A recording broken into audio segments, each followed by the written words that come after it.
Ladies and gentlemen, welcome back to the Mughals series here on the Lord Master channel. It's been a while because I'm going to tell you the reason why.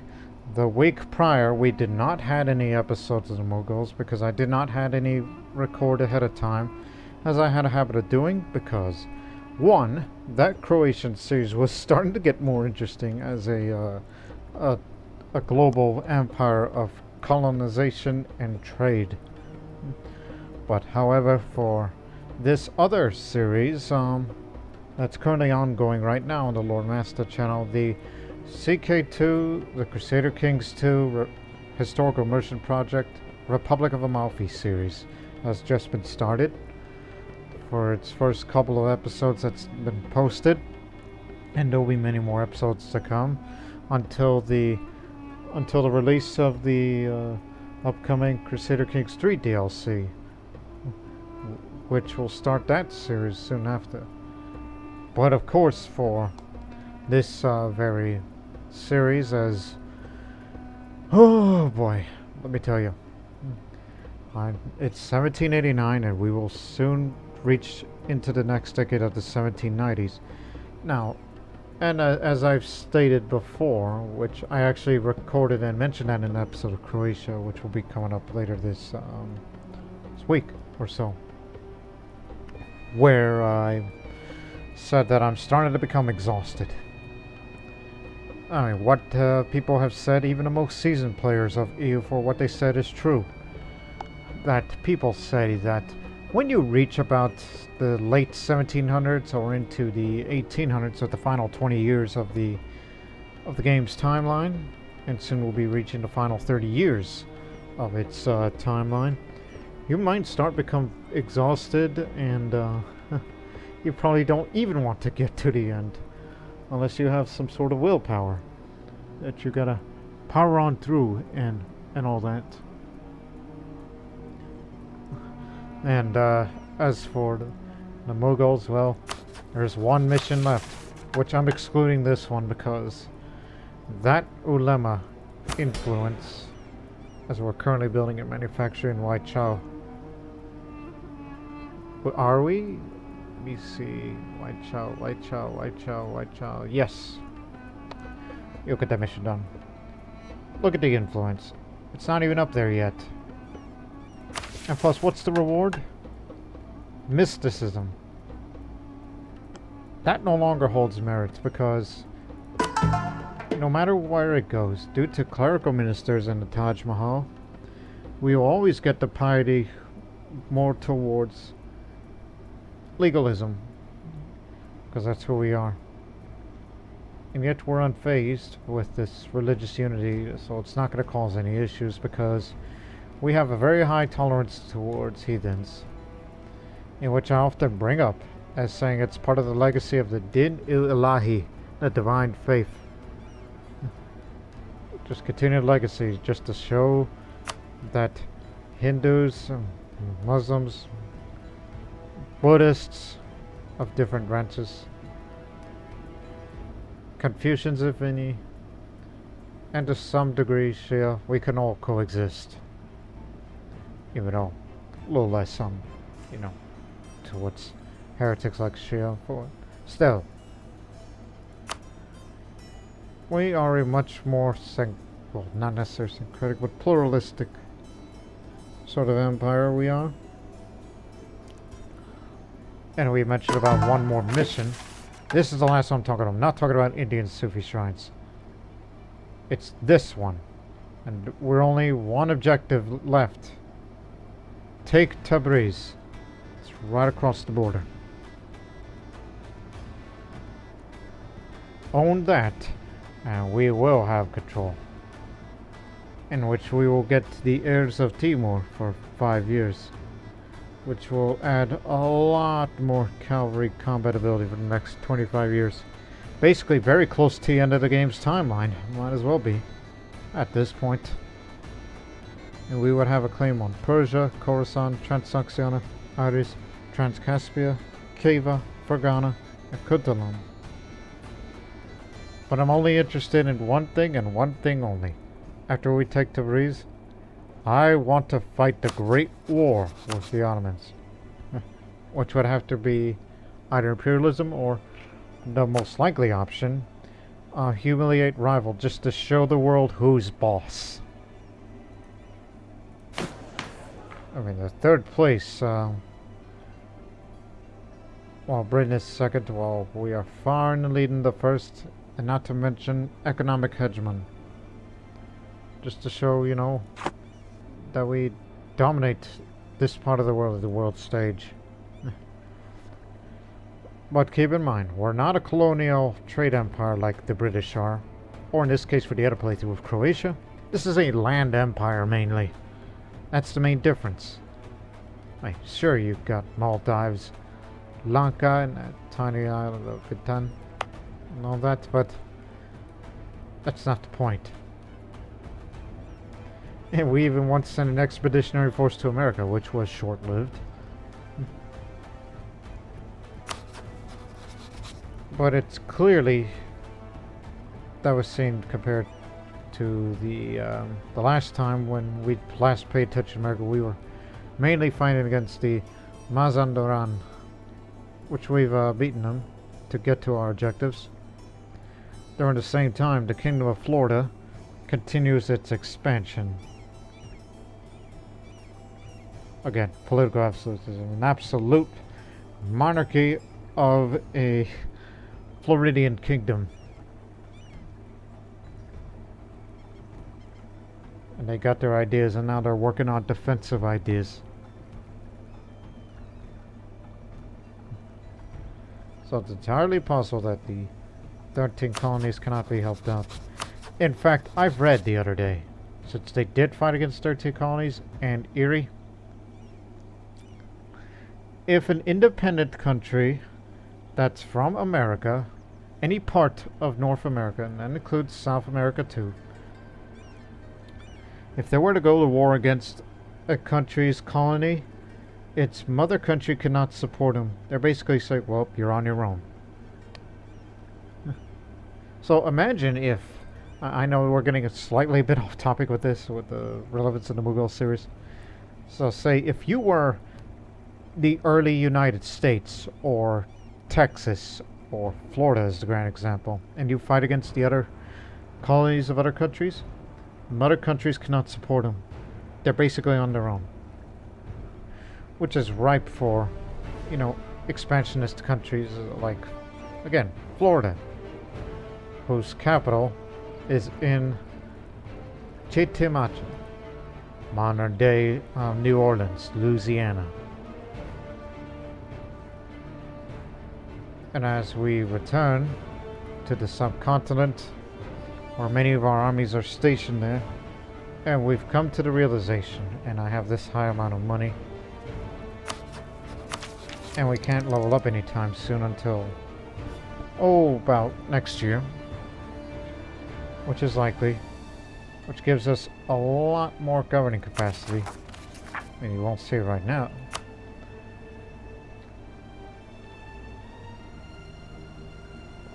Unless you want to use it to develop it.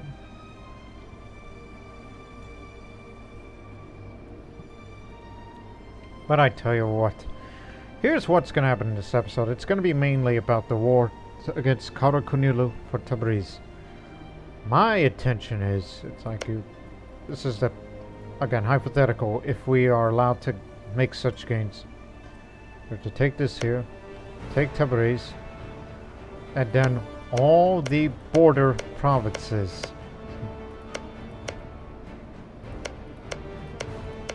All bordered provinces that's bordered with the Ottoman Empire.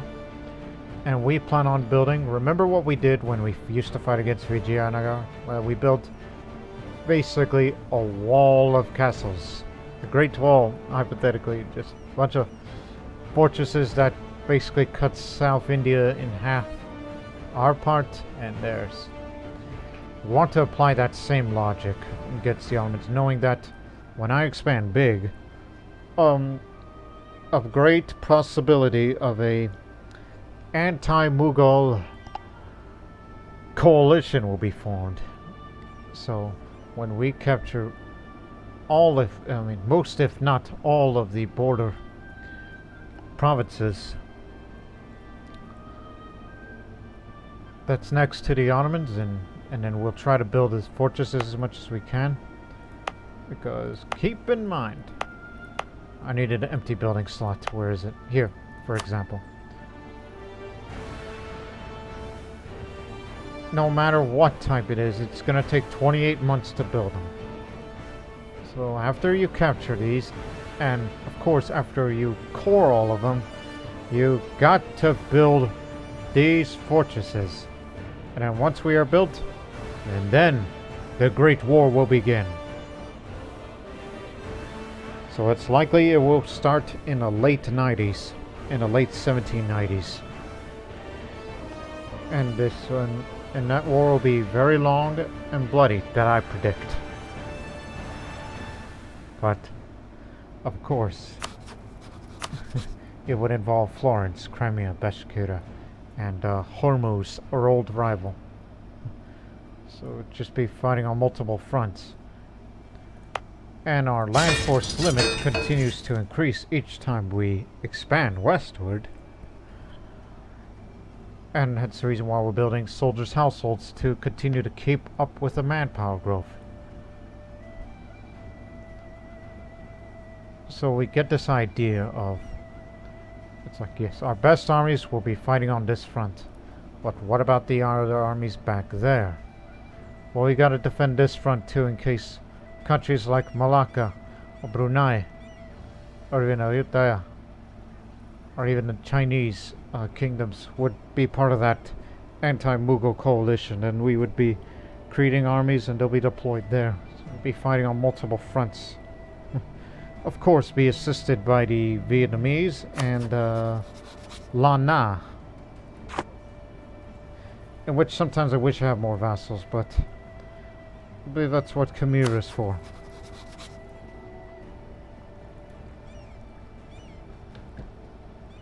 And of course would be assisted by our only ally in the world, Britain, in which we felt that we're more self-reliant than anything else.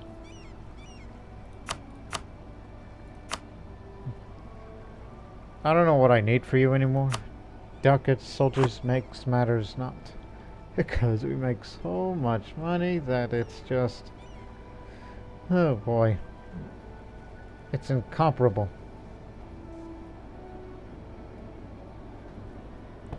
So anyways, that's what this episode's going to be about. A war against Qara Qoyunlu, which we will take advantage of this now. Because they have no allies. It's all for the taking. But this is to be left alone. They will not be fully annexed. But we will just take about as much land as possible. And there'll be no one to stop us. All they have is a 44,000 deployed, with very little in reserve. So they'll be swept away. And we'll try to capture as many border provinces as possible. And then we'll have to core them as fast as possible. And then after they're done cored, build these fortresses, keep the armies at their posts, and see if they are going to create a coalition of willing against the Mughal Empire. And if any of its members declares war against the Mughals for an anti-Mughal coalition, this will be turned into a world war. It'll mostly be on the what appears to be region-wise. Mainly Persian, Mashriq, Caucasian, Anatolian front. So basically the Middle Eastern front would be the main battleground. While other battles might be taking place out east. And definitely Europe when Britain intervenes and fight against countries like Florence. Which Florence is no pushover.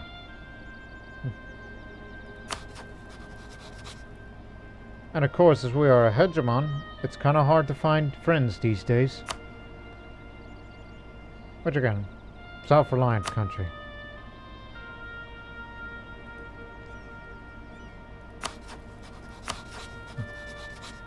Even the Commonwealth has issues with us, but the enemy of enemy thing, as they don't like me being allied with Britain, but they do not like the Ottomans.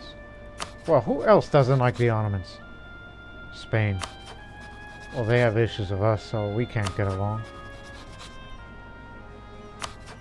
With France. Well, they don't like that we're allied with Great Britain. Of course. But Britain's the only other country that can match the strength of the Ottomans. As well as anyone else.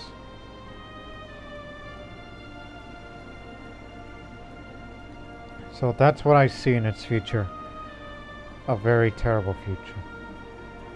And also, if need be, if the battles out in the mountains get too hectic when they commit all their forces this way, I would have to send the forces from South India, send at least 4 armies to Egypt to open up a second front into to the Sinai Palestine region, just to draw some of them away, even if it's gonna, well, we'll try to meet up. And of course the goal of the war is to take Constantinople. Unlike the Croatian series, they have not built the Suez Canal. So that presents a challenge. Where it's like, yeah, you have to take an occupied territories and you gotta hold on as long as you can for the transport fleet to get around, make a quick fix in Britain, and then ready to go again. And then you gotta deal with a Florentine fleet, which is rather small. I mean, after all, they're mainly a land country. They even took Rome.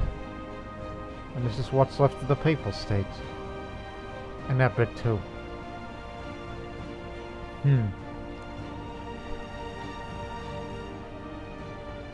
And then, again, I'm drawing up battle plans far into the future.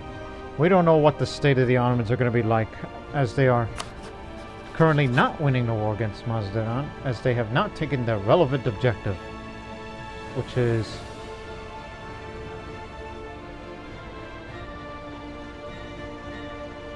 here, their capital.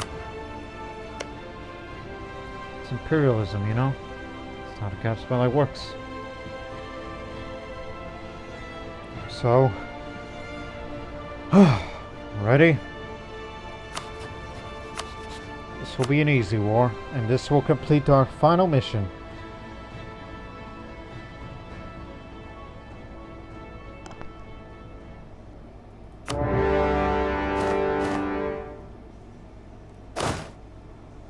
Lead the charge. We'll follow right behind you.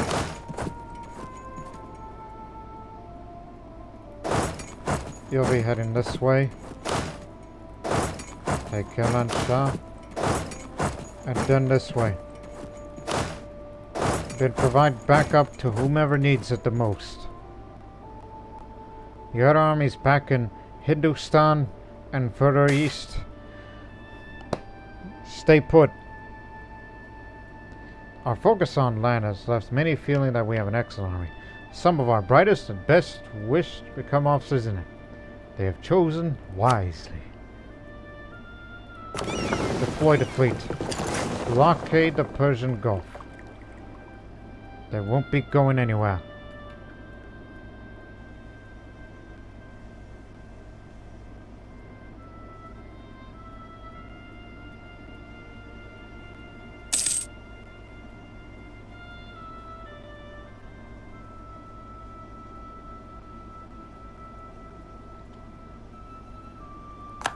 Take it. Reinforce. Help the siege.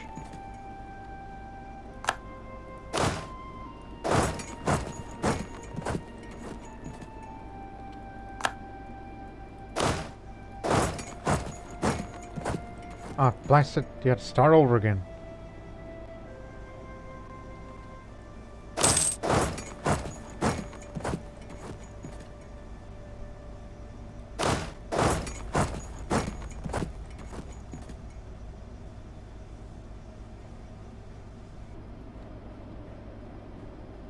Nobody's going anywhere.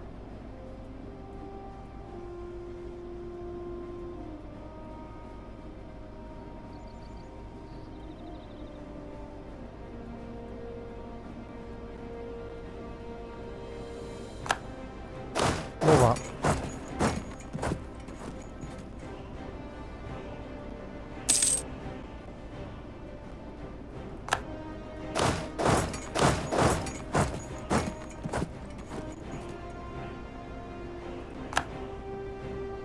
Royal marriage died. I read that fast.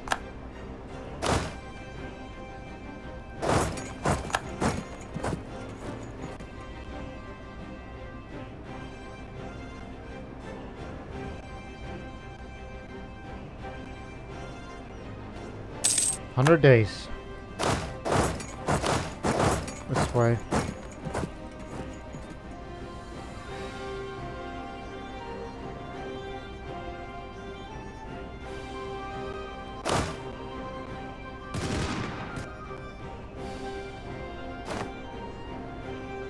That got him.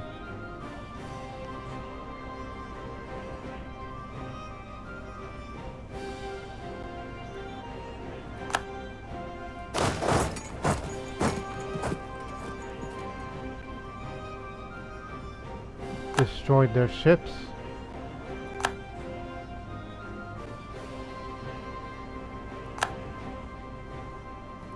This way.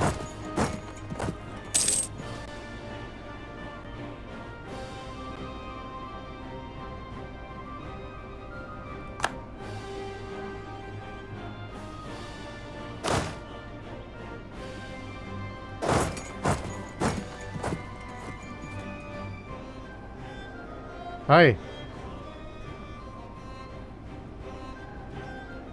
This way. All of you. Intercept them.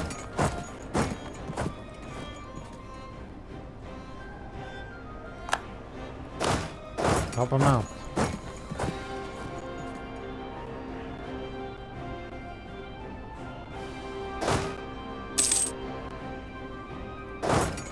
Don't let them escape. Which they will.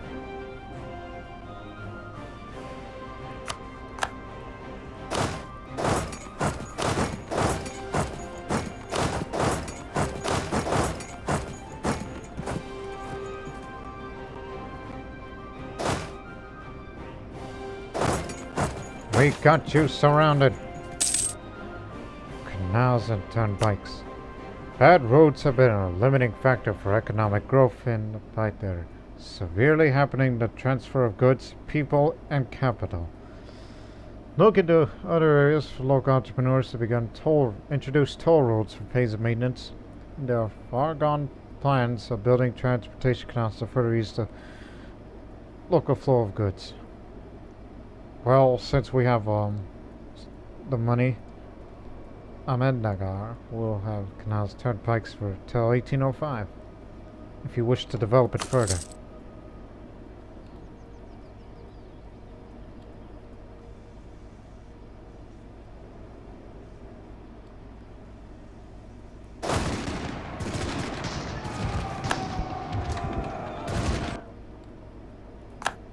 Or scores 99. You'll get those territories you want at this point. The war is won. Just get back to your positions.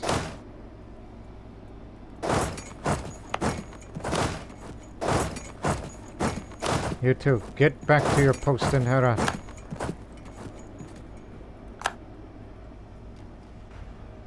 Wait for it.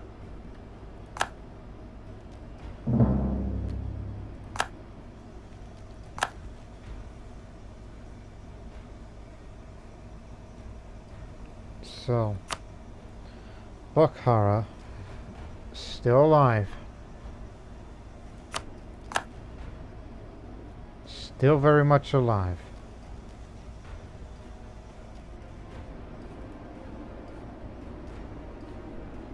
Very, very much. Only lasted a year. Okay. It's just these two then.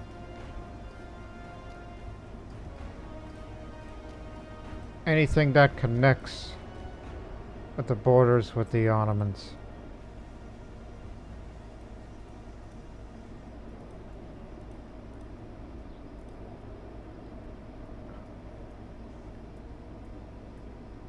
I mean, sure, it's gonna look stupid, you know, with the border gore and all that, with these pockets, but what are you gonna do?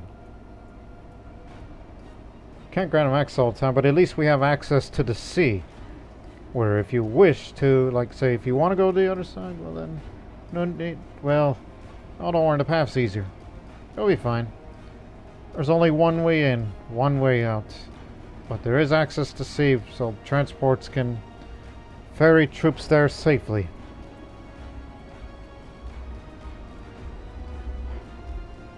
Not to mention the overextension is incredible.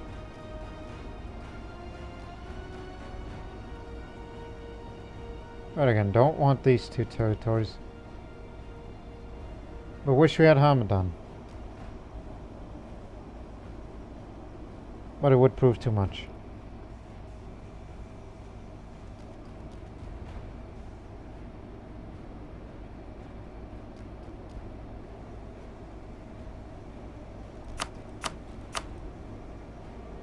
Thank you. So, who's gonna join this possible coalition if they're willing to form at all? Ayutthaya, Khmer, Jerai, Mazandaran, Qara Qoyunlu, Yue, Great Horde, Khorasan, Ottomans, Najwu. Although I was originally hesitant about expanding way too much until the Ottomans showed up, but now I'm just gonna say, well, look at our manpower, look at how many forces that we have deployed. Well, not this current state, but when more are to come, when everybody comes in en masse. As well as preparations of a great war in the coming later this year, later this decade.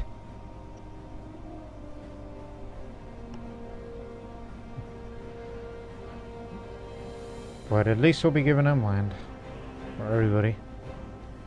And it only cost us this much to make all the stated provinces cores. So why worry?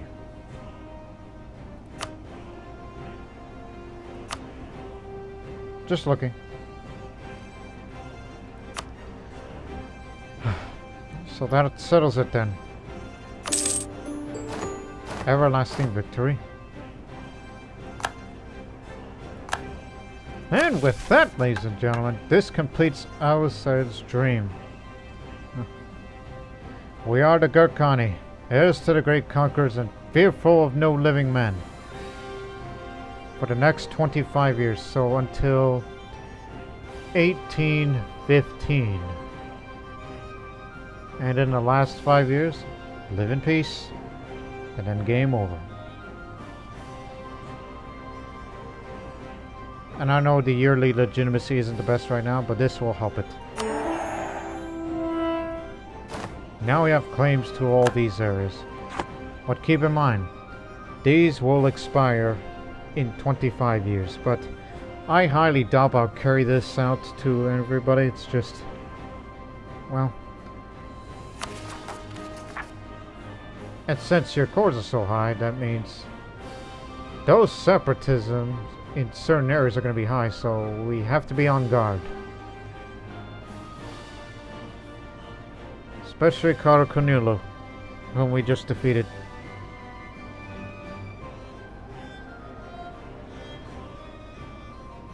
And Khorasan. So everybody has to be at their guard, and we'll be ready to fight against separatists while we core these provinces.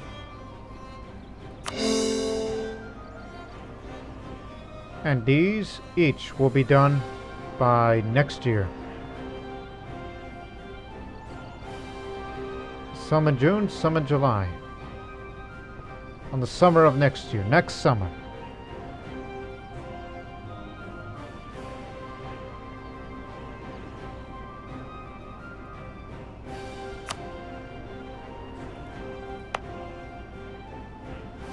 Also, we have captured this great project, Baku Atashka, which cannot be used because this is a Zoroastrian wonder. And if you were a Zoroastrian, this is the benefits it'll give you if you were to upgrade it.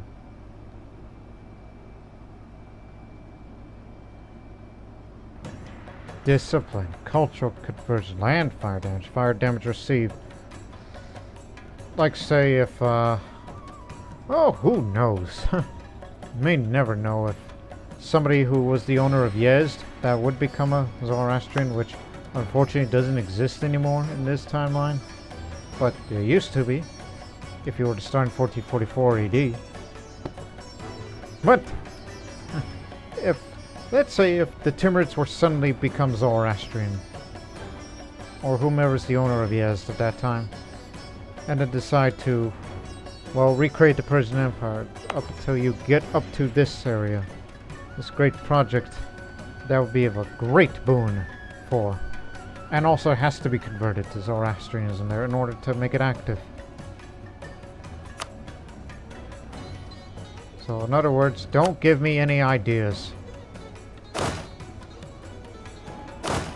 But we are deploying troops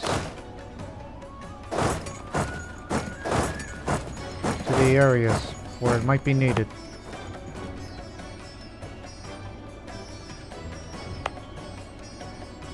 But they're being cold right now. And by next year, we gotta start building fortresses if there's room. And if there's no room for any of them, take them down. Developing is fine, since you're gonna turn them all into states anyway.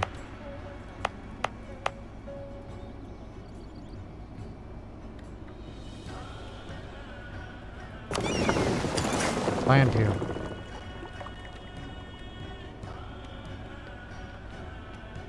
Will there be a coalition against me or no? That's the real question. If not, then okay then. Now we know where to focus.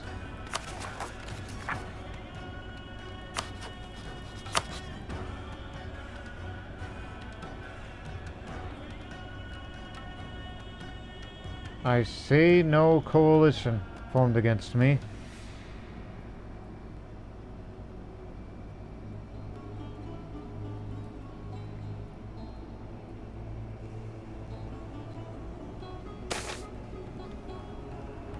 This. A new flavor of economies known as Physiocracy is becoming popular among nobles. Physiocrats hold that basis of wealth is agricultural production. Slow down the timeline so I can read. By all which civilization is made possible. The most important members of society are therefore the landed gentry. Don't worry about that. The most important members of society are therefore are the landed gentry who own the fields and lease land. The physiocrats reject the dominant economics of mercantilism in favor of agrarian laissez-faire approach. Never seen that word. Merchants of course do not generate wealth, but merely transport extraneous produce from place to place. While many find the depth of their economy is impressive, others are more swayed by the tangible benefits of existing protectionist policies. You got it. Innovativeness or mercantilism? Well, here's the problem with that. The mercantilism, the innovativeness is at the max. You can't go above 100. It's maximum. So therefore, landowners have too many privileges already. We're not a mercantilist empire like Croatia, but every little bit helps regarding trade. But unlike Croatia, trade is not our bloodline to keep the economy going. It's the production is what makes it go.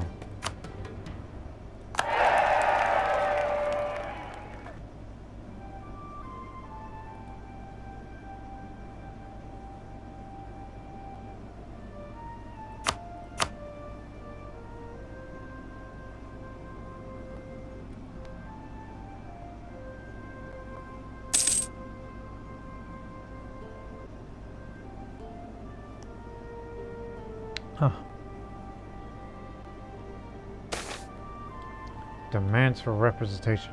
A number of hostile publications begun to circulate in the cities of the Mughal Empire. Anonymous yet very critical authors claim that our government is autocratic and demand both a written constitution and parliament where various parts of the country can be represented. I'll make vague promises of reform. In other words, no. No parliament in the Mughal Empire. That is not who we are as a nation.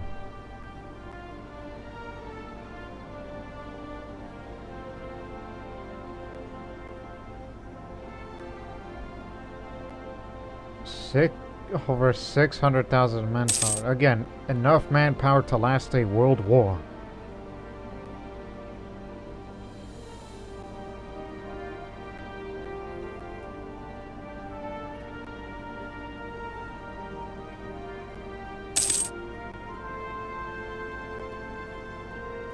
Peace accepted. White peace with Homos.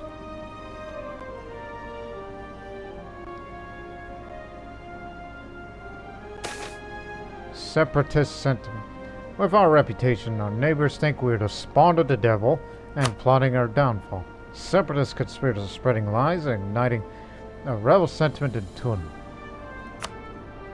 A minor inconvenience. So it was here. Adding more unrest. 2 months away. And we may have a rebellion in our hands, and we will put them down. We ain't scared. We'll throw many of our manpower and we'll come back strong. Magistrates resigns.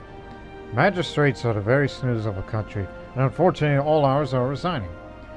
They claim this to be a protest to the burden of never-ending wars has been laid upon them. I could do whatever they did myself. 90%.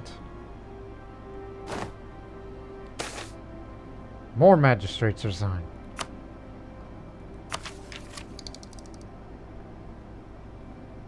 Hold it right there, because these cores are about to be finished, and you're going to spend more administrative power to finish them once you turn them all into states. So hold the phone. Hold the thought.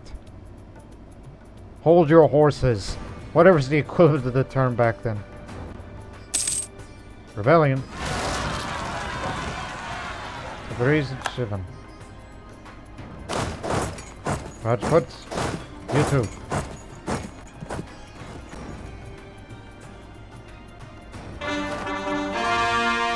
Oh boy. Yeah. A hostile siege ongoing, so we're...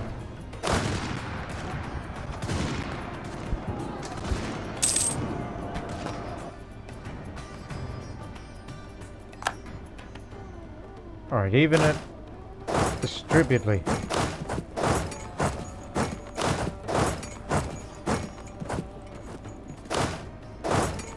So we know our positions.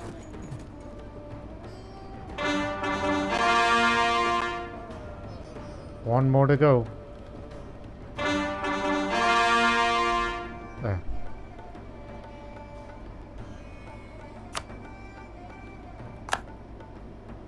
Still alive, huh? But they're coming to you now.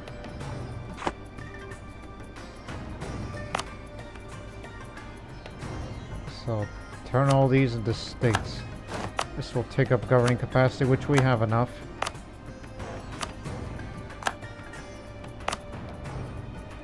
Even in areas we do not own fully, there'll be states regardless.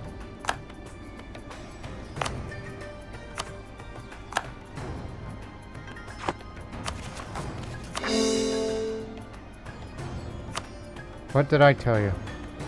We weren't gonna level up yet.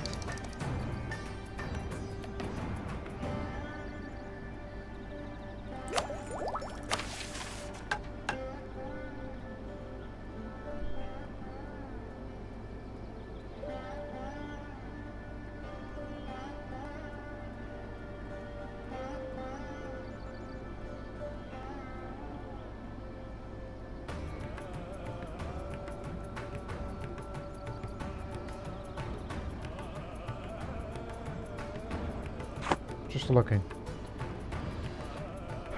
And you know what? Just for seeing these policies there, like say if I want something military related, should probably use some of them for the upcoming Great War. Ow. Let's upgrade them all into fortresses, shall we?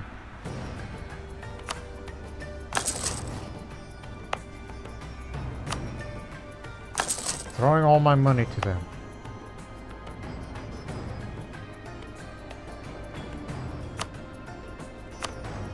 And encourage development. So that way we can develop a few areas, because we can afford the cost.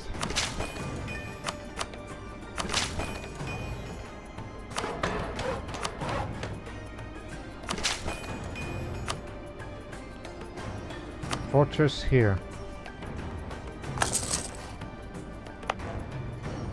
This does not have a fortress, so...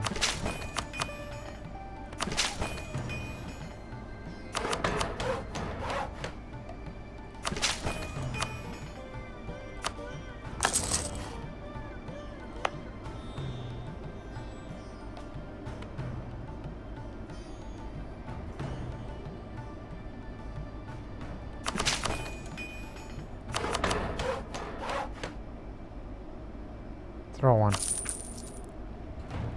Actually, that's Armenia.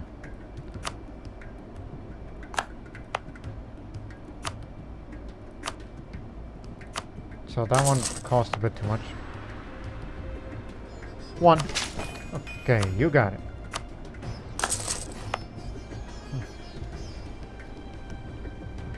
Maybe we could possibly get rid of one building.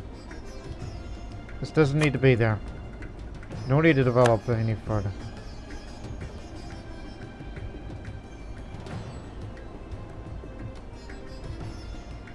Where did that come from?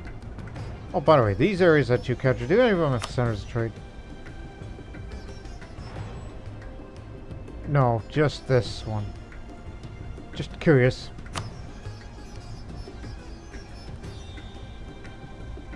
Not concerned about land force summits, so... In fact, get rid of that. Not spending any more monarch powers for this. This doesn't need to be there. Neither does this one. Our production is fine.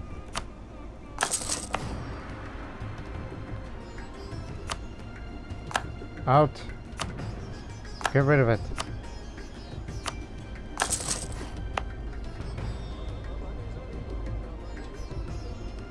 And more land force them, it seems fine. Even though I did get rid of one. Where I come to realization, development is always everything. You're already a well-developed country.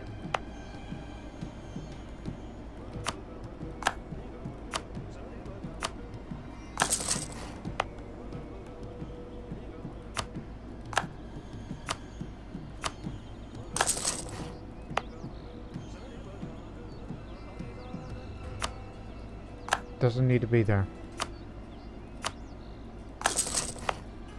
And of course the most defenseless part. And it's well developed. Leave the shipyard.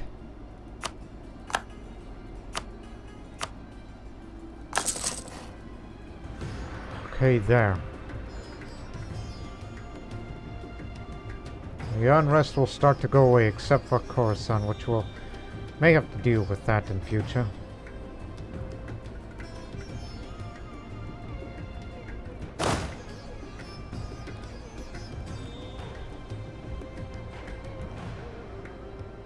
So that settles it then. All these fortresses will be finished in 1794. So let's live in peace, watch the border, and one day fight against the Ottoman Empire, and there'll be no one to stop us. And even during the build-up, during the pre-war years, yeah, look, listen to yourself, you're saying pre-war as if it's really gonna happen. Build up more armies in Hindustan and out east. to protect. Like, some armies will stay back to protect our borders. Others will be sent to other front lines, notably Egypt. The Egypt, Sinai, Palestine front, I imagine. So I can imagine that we can get up to Syria while we will... Basically, the initial stage of the war will be a defensive one, where the armies will stay back, let the Ottomans come in, let them come in to try to take, and then we get up there and beat them up in the highlands, which they will take severe casualties when these fortresses are built, because these are our fortresses. Just beat the heck out of them enough, and then we'll send the armies to Egypt, take control of this, while we send the fleet and transports to there to use that as a port and to fight against Florence.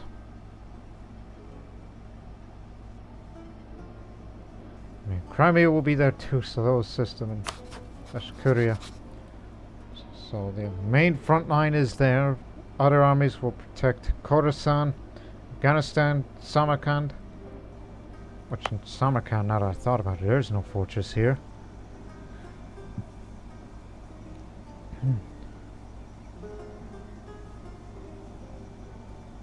It's a well-developed territory that I cannot deny.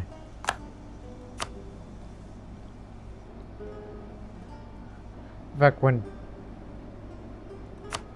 Oh, yes. You cannot upgrade this to a World Trade Center. But at least that lowers the development cost just a tad bit.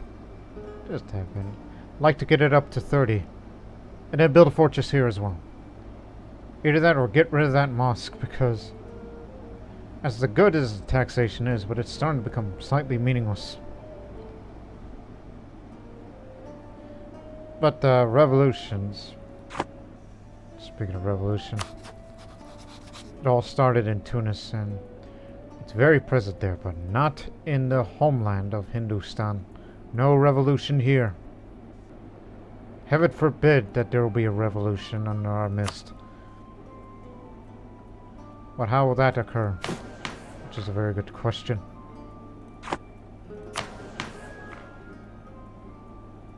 It's only 11% that revolution spread in the Mughal Empire.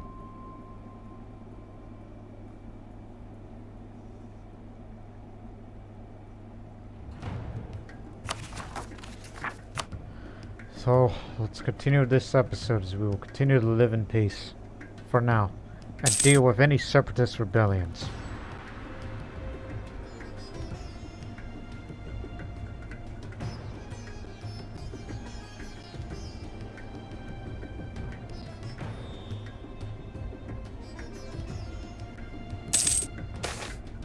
Counter-revolutionaries in Ardalan.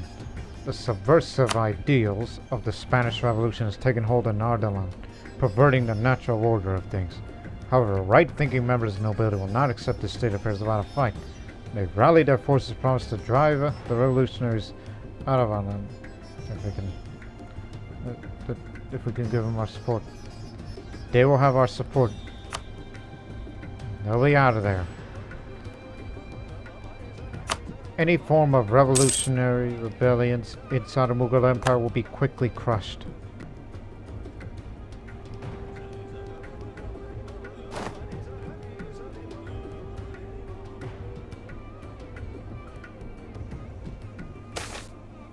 The question of rights. A subject of ours currently holds lands for which we have a claim. If we were to claim this promise for ourselves, they would undoubtedly regard us with contempt and distrust.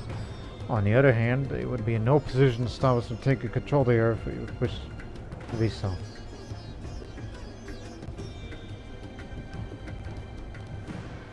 Don't you already have Drinhoa?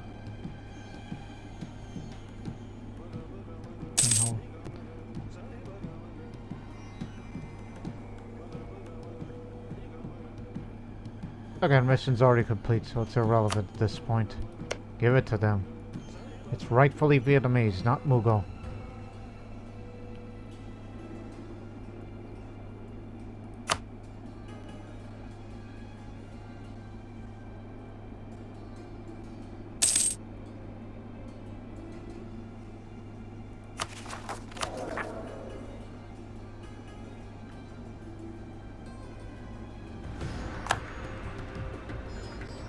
So as we remembered, that Babu II is tolerant and he's a young man with a bright future.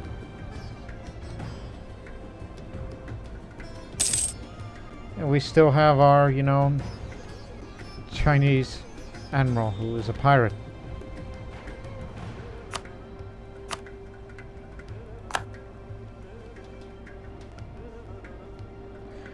I wonder how Tunis, the site of ancient Carthage, became the center of revolution.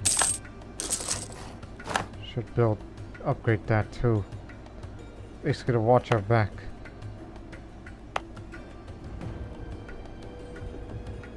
Now you can invest in revolutionary ideals.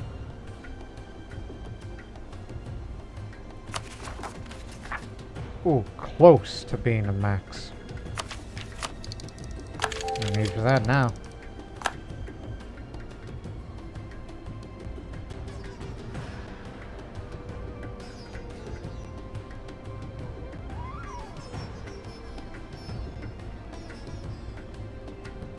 Not going to tell 1796 is when we will get to the next military power. For more supply limit, infantry fire and cavalry shock, this would be a great boon. So as I said before, it's going to be later in the 1790s is when we will declare that great war. For now we will just hold our positions. Oh, I talked to her about that. She died at sea after having a contract an unfortunate illness. Her great appreciation for the art of sailing in general was revered by her men. We will have new military leaders before the war. Alright?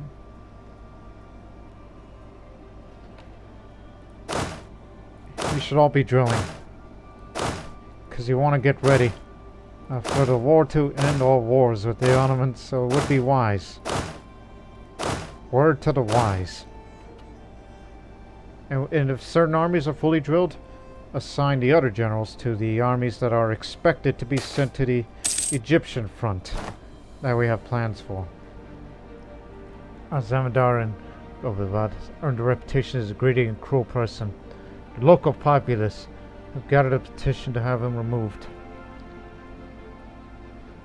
We'll execute the Zamindar. Can't get full legitimacy, man.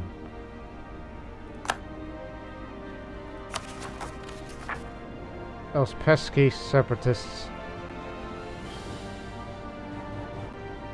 They won't quit. Come here. Pull back.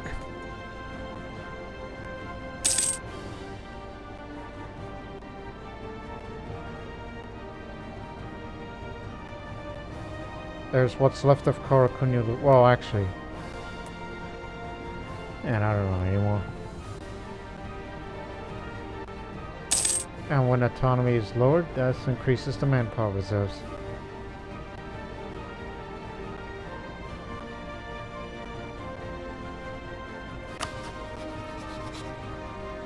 Manufacturing complete. I'll be called again next year. January 22nd. So down here. Cabinet of Curiosities. The exploration of new lands and opening the trade with distant nations has brought all manner of curious objects to our shores. It has become fashionable to gather collections of these often bizarre items and display them alongside more mundane treasures such as portraits and religious icons. These fantastic collections include trophies from strange or mythical animals, artifacts from unknown cultures, rare minerals, and brightly colored shells from foreign shores. These cabinet exhibits are visited not only by curious aristocrats, but also by naturalists interested in their scientific value. Of course, it sometimes turns out that the Padishah's prized unicorn is simply the tux of a narwhal.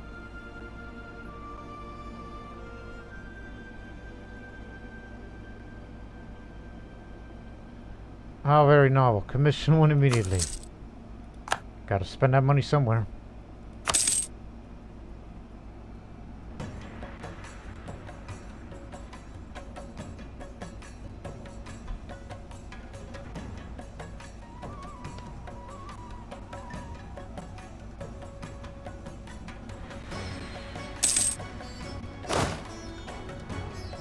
They drill pretty fast each month.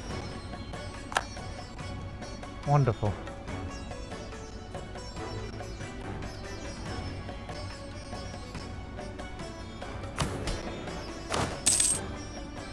But as you know, drill gain modifier, but the drill decay, well, it's going to be a little slower.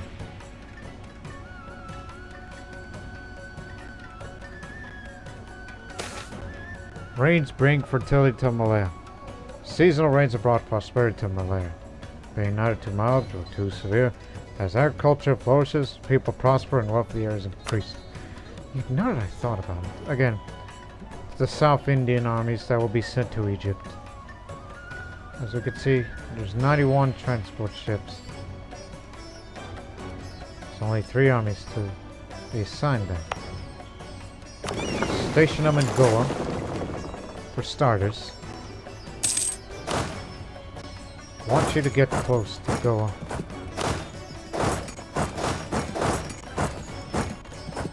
Just station there. The supply limit isn't great, but still, you get the idea. Playing the courts. Oh, that reminds me. Just seen that date there. Prosperity and lower Doha. Jains have contributed vested province infrastructure. Rajputs say Khuzestan is an integral part of the Mughal Empire.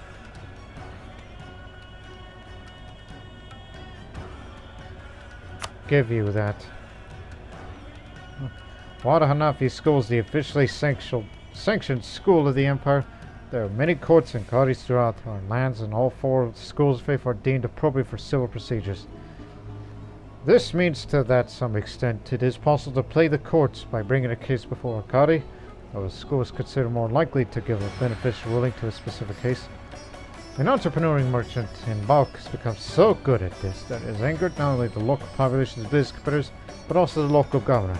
There is not much you can do about this without making inroads to the privileges of the ulema.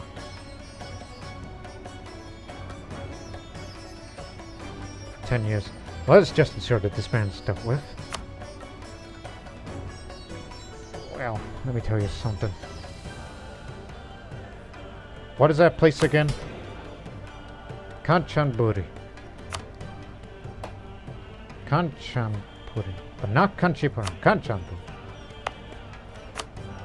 Surprising there's still room. You got it.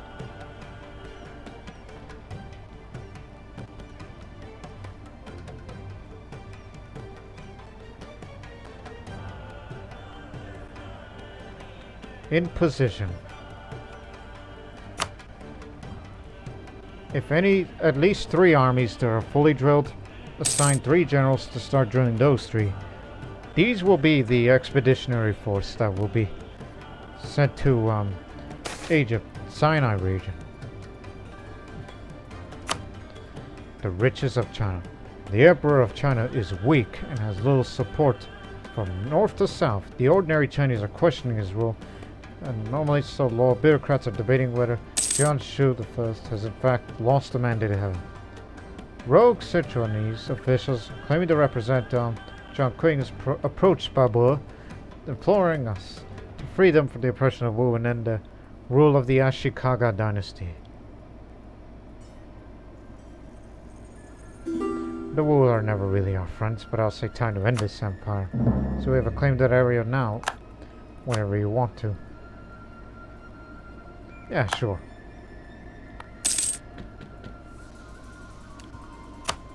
Examine. Not fully drilled yet. Not them yet. No. No. Obviously the Rajputs. Well, not quite fully drilled yet. But if you buy enough time, if you get enough time,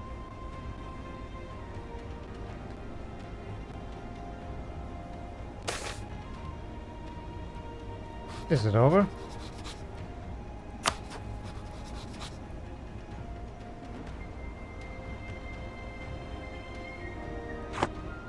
Anyways, like a mighty torch, bringing light of reason even to the darkest corners of the old and new worlds. May enlightenment is sweeping across the world. Supporting this movement will doubtlessly lead to advances in science and philosophy. But the movement's notions about human freedom and unalienable rights of man may cause a bit of rebellious fervor in our country.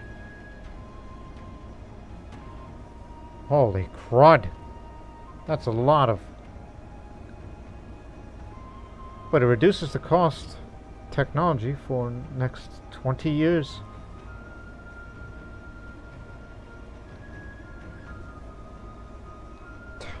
Again, gotta spend the money on something. Let us embrace these ideas. And yet people think us Mughals, the Empire. They think us Gurkhani think we're backward thinking people. No, no, no, we ain't.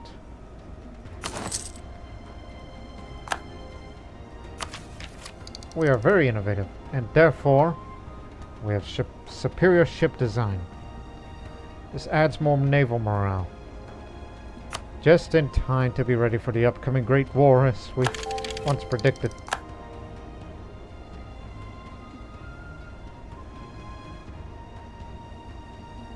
Now all we need is to level this up. So it's going to be around... It's either 1797 or 1798, the most likely date of when we'll start that war. But fortresses have to be built first, so we have this great wall to be built to keep Ottomans out.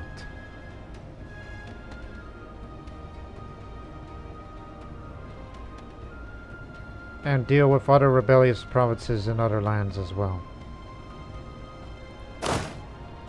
Go get them. So you stay in her up. You go get them.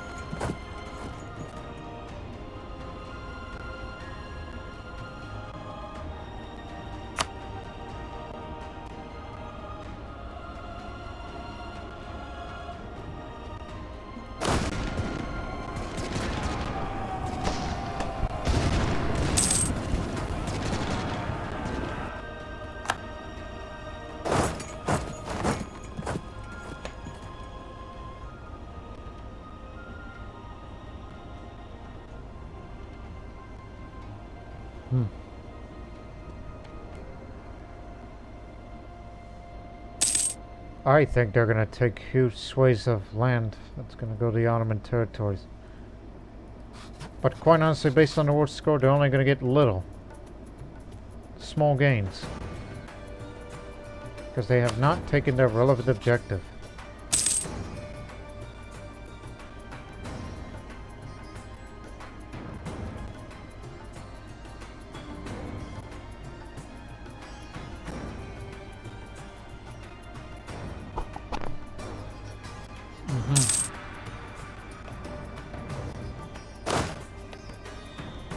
Again, 3 armies need to be fully drilled, and we will send 3 generals to start drilling all of them. So I'm giving them 4 years. You got 4 years, and then we'll start this war. It's over. It's over, gentlemen. White peace. Good. Because I don't want to see Ottomans up north that would flank us. But they would most certainly will when the outbreak of that war comes out. So everything is settled down now. A talented judge.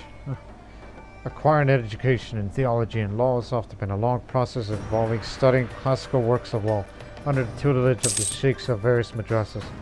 For every work or commentary learned, a student acquires a certificate in ijazah, depending on what the madrasa and which sheikh. The worthy of ijazah may not necessarily be the same. A specific learned man has lately been making a very good impression on madrasas around the country, and no doubt he has a great career as a Qadi or Mufti ahead of him.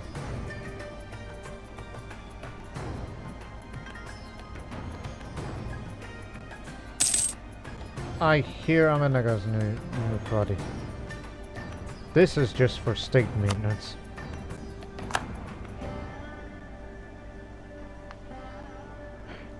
Done. Jains are loyal. Just to reduce the construction time, because we just want these things built. faster. I mean, they've already been all built. Yes. The stage is set.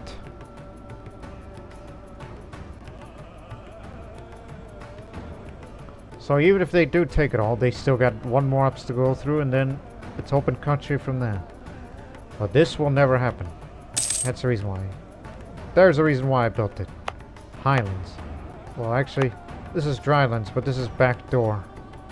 Highlands. Highlands. Highlands. Mountains. Mountains. Mountains. Mountains in Tabriz. Mountains. Mountains. Mountains. Mountains. Grasslands. Drylands. The Zagros is under our control. Continue to invest money for such good things.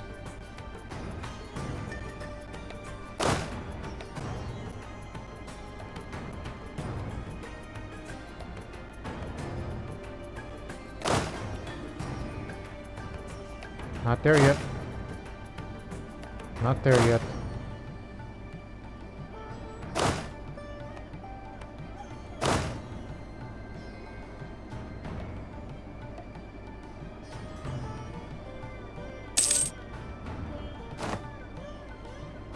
Takes a while to get everything up there. A rifle. So as we know, the musket's weakness was the fact that it was highly inaccurate beyond 50 yards. The rifle, though never a standard infantry weapon, adds a greater range to elite units, which gave the army the greater overall punch. Of course, nobody was more efficient of the rifle than with the Americans, had they existed in this timeline. Well, they kind of do. We fought against the Americans. They were 13 colonies. It's just we sent an undrilled army against a likely drilled army.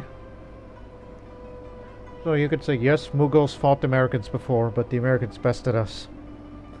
Because, well, we kind of underestimated what the ideas that they had, how drilled their army is, and all that, of how a colonial country functions.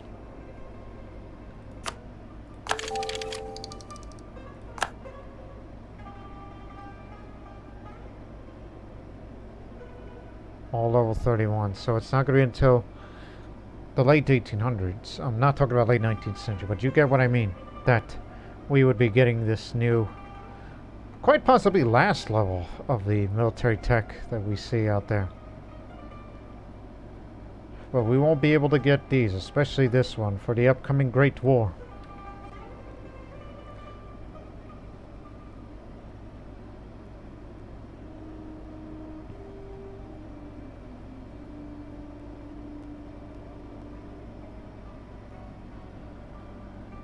But as we continue to draw armies, let's look at the world real quick. I mean, obviously inside the HRE is still a mess.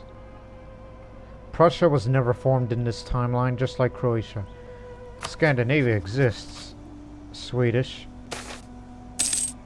Land technology research useless. I'll take the prestige hit, you'll get them back.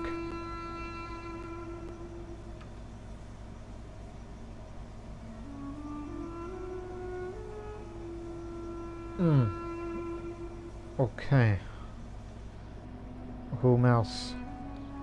All over in America, meanwhile. That was turned to a treaty of support for independence of our disloyal subject. How dare you? That also adds the reasons why we gotta create more armies to cover our east, or to cover our back. Because of ruling states like that.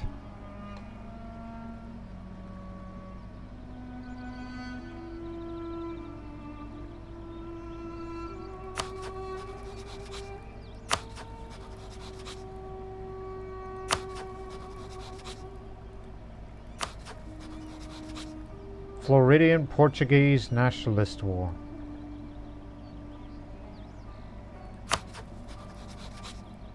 Florida, Colombia, Haiti.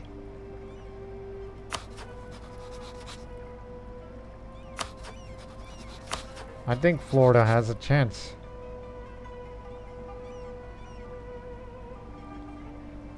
Regency. It's what the Kingdom of Florida is under. Queen Regent.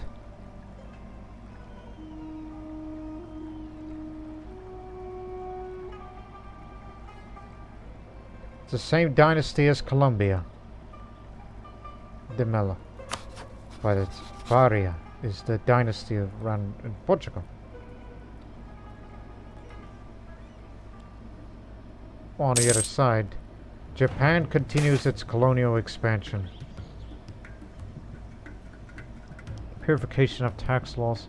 Ensuring that the realm's law operate in accordance with the sacred Sharia requires us to occasionally re-examine our tax collection practices and to strive to align them as closely as possible with legal positions held by the great lawmakers of our Hanafi school.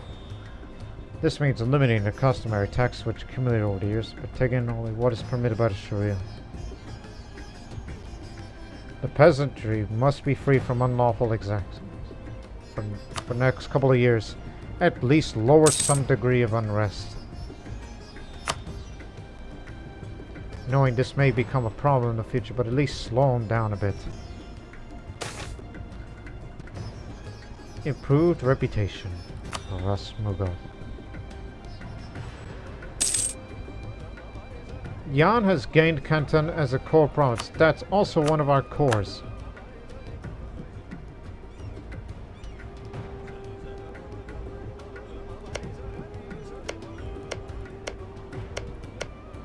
Since when?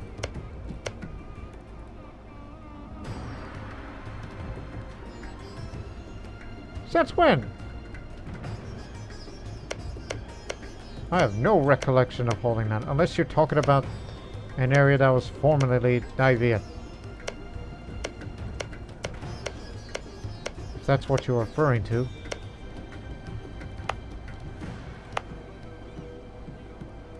Ah, maybe.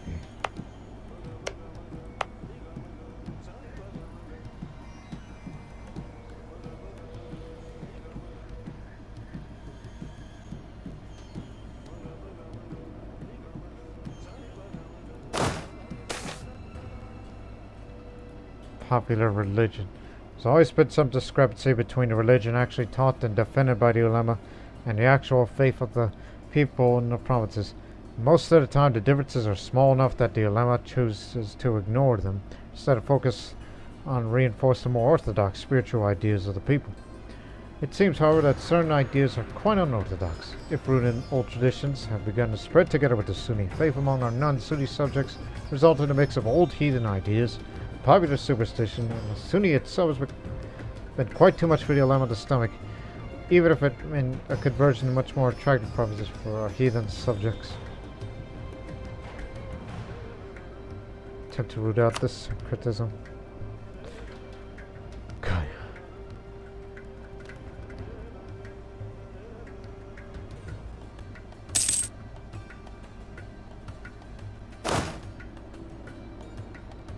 You know what? Pay attention.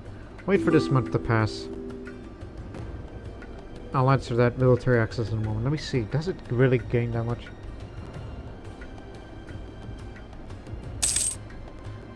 Actually, it does very little.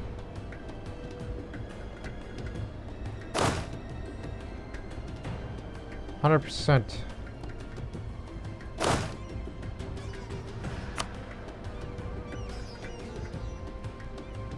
Hold on, what's the... oh, I know what to do. Jahandash Shah, you're out of this army for a while. The Rajputs will manage. Start drilling this one. And the other few generals will follow suit.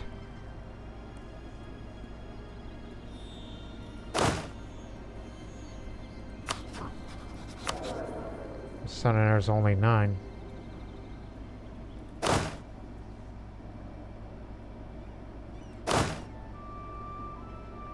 You're the one that's drilled the most, so you're out of this one too. Just taking you off command for a while. That's good enough.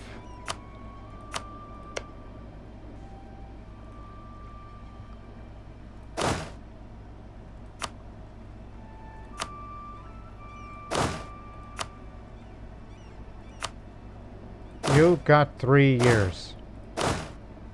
You got 3 years.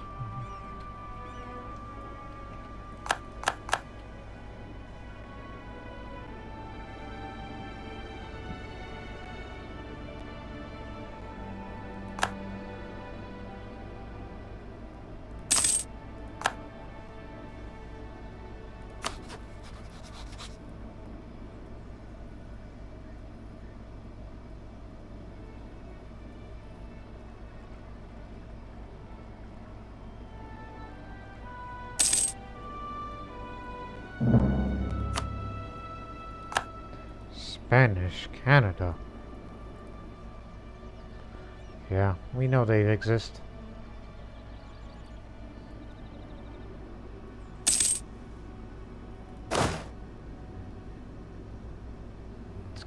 It's gonna take them a while. But they all need proper training. And of course more reinforcements would be on the way to support them. And all that. But you know what, ladies and gentlemen, I am gonna cut this episode short, which we will end that episode on the beginning of 1796, so that you'll get a 2-year preparation of the upcoming war with the Ottomans. I mean, they may not look like much right now, but they are currently spending their manpower reserves on building more regiments. That I could see that right now as they appear. Each month they pass, they just used it all up. They're creating more regiments. But we'll start creating more regiments next year.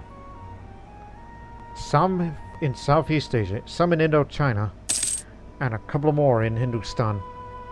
And, you know, just to have reserves to be sent to Afghanistan, Khorasan, and as well as backup for this proposed secondary front that we will have, the Egyptian Sinai-Palestine front. And that's what we have planned. The main battleground will be here. And they're gonna have to come up here. We're gonna make them come up here. That's the plans we have. Because they're continuing to build up the forces. It seems they are preparing for a war. And they made a new ally, Yemen, which will be an obstacle. So that's why we have to deploy a fleet to blockade Yemen to ensure safe transport to there. But I believe in the initial stages of the war, as we will end this episode on this timeline right now, as Babur is well connected. But our great advisor just died, so we'll employ a new one. If there's anyone with an accepted culture.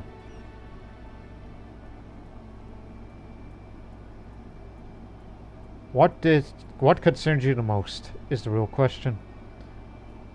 Why unrest? Because this would hinder the progress of the war, one would think. So, he's a theologian, just like the previous. Promote him.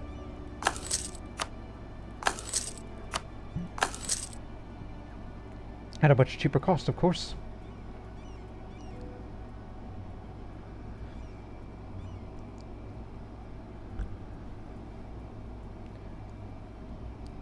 A tolerant, well-connected Babur. And also get a new admiral for this sort of thing. Because soon, again, by what they think of me, and that liberty desire isn't high.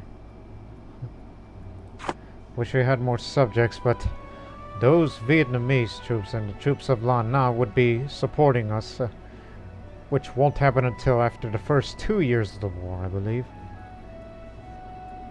Which again, I plan on starting this war in 1796. No, excuse me, 1798. Because I'm giving them time to drill. But I'm not going to send them to the Egyptian front upon the start of the war. I want the bulk of their forces to come over here. The first 2 years, we'll defend the mountain passes and then drive them out of there until they keep coming, and we'll keep driving them out and all that. And then on the beginning of the third year of the war, that is when this expedition was. In fact, at the very start of the war, they will continue to drill. They will continue to drill. A fleet will be deployed to defeat them out there. But they have many ships, so we may even think about expanding the navy as well, as we have plenty of sailors, some of which are over at the max, and we can use them. And plus it takes years to build a fleet, so that's why on the beginning of the next episode of 1796, this will be the year of rampant military buildup. The manpower they have, the sailors, we're going to increase the size of the navy and army. So I can imagine this, as one is already plotted here. One army in South China, one in Indochina, possibly one more down in Malay Peninsula, because that's where revolutionaries are present, because they could sometimes cause trouble. And a couple more, I mean the ones that are in reserve, well then 2 will be sent to Afghanistan, Khorasan area. The other 2 come down to Sardinia, with one more army to be built to further assist them on the Egyptian front, while we continue to build up a couple of more here to be sent to wherever is needed, because we can afford this land force limit as well as the naval force limit and all that.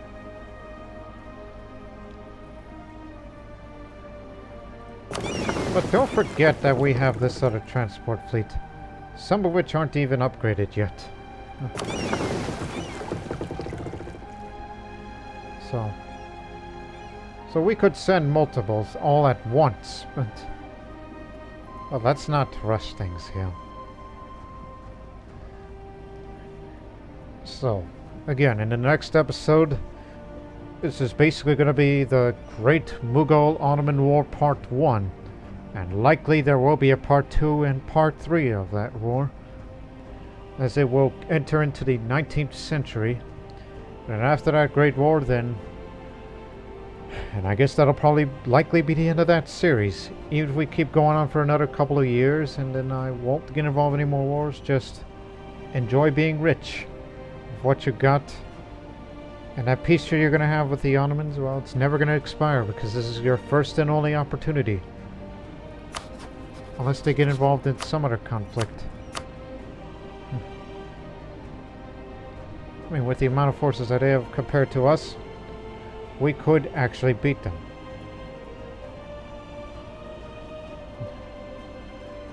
And of course you got to deal with forces of Hormuz and Yemen eventually to beat them. Crimea and Bashkiria is a bit far off. And Florence, well, that requires another explanation. It's likely the Egyptian portion. Whenever we continue the advance towards Constantinople. And then we got to deal with the Florentine armies, which now they are growing too.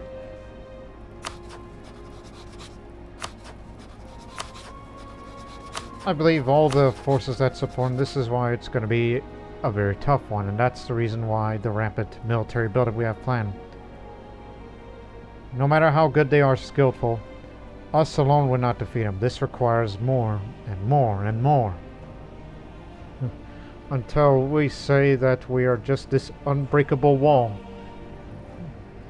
And all that. But I believe that's enough talk. We'll talk more about this military buildup in the upcoming war, as I gave you the preview of this great detail. And as well as dealing with any other possible rebellions around here. If there's any at all. So we'll hope to see you in the next episode, ladies and gentlemen, because this is going to be one of the last few episodes of the Great Delhi Mughal series, which is, in fact, one of probably arguably as successful as Croatia, if not more, because the historical score is way more than I did with Croatia compared to, say, Spain. We have. So as a reminder, pre-war, largest army in the world, 3rd largest navy, the most provinces, highest province value, highest income, but highest trade income, because there's no way we can compete with Great Britain. So, Hope to see you in the next episode. But until then, so long for now.